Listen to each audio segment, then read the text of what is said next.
The second great power in Jesus' resurrection that I want to point out involves a second way that we tame the story because we know it so well. What we need to see here is that we give the disciples, I think, an unfair rap. If you and I had been with them through Jesus' ministry, we too would have found it difficult to believe he was actually God. He said outlandish things. Unlike any other prophet before him or in any other religion, he asked people not only to believe in God, but to believe in him himself, Jesus. That had never happened and would never happen again. The disciples loved and admired him, and they even declared their belief he was the Messiah, but they still had very little idea of who this actually was that they were really dealing with.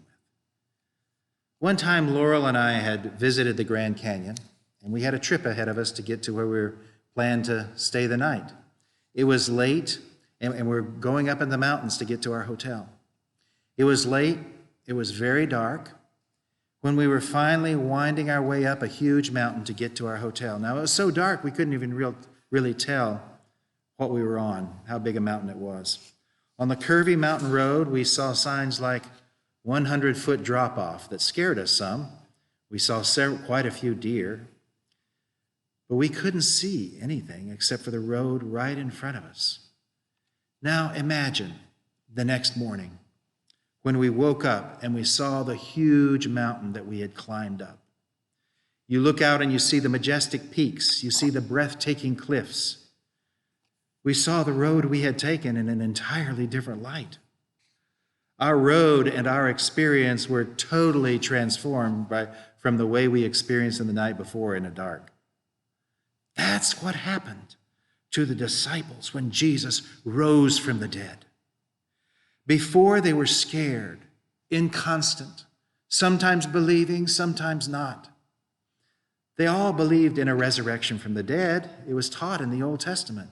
According to the Old Testament, there was going to be a single great event in the future when all the righteous would resurrect to eternal reward and the wicked would resurrect to eternal punishment. They knew Elisha, this wasn't resurrection, but they knew Elisha resuscitated a person from death. And Jesus did too. But those folks that were resuscitated would also die again, eventually. Resurrection was supposed to be a great event that would happen to everybody at the same time, a culmination of history.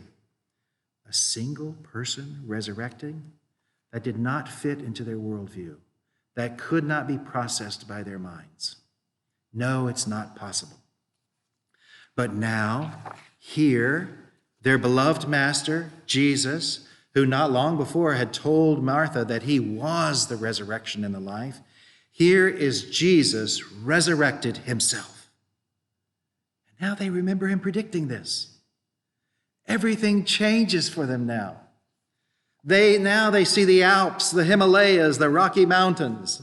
They recognize now the majesty of all they have seen up close of Jesus' life, his teaching, his words about himself, his miracles, his supernatural love, his dying for them. Suddenly, in a great moment, it all makes glorious sense. The sense of glory itself.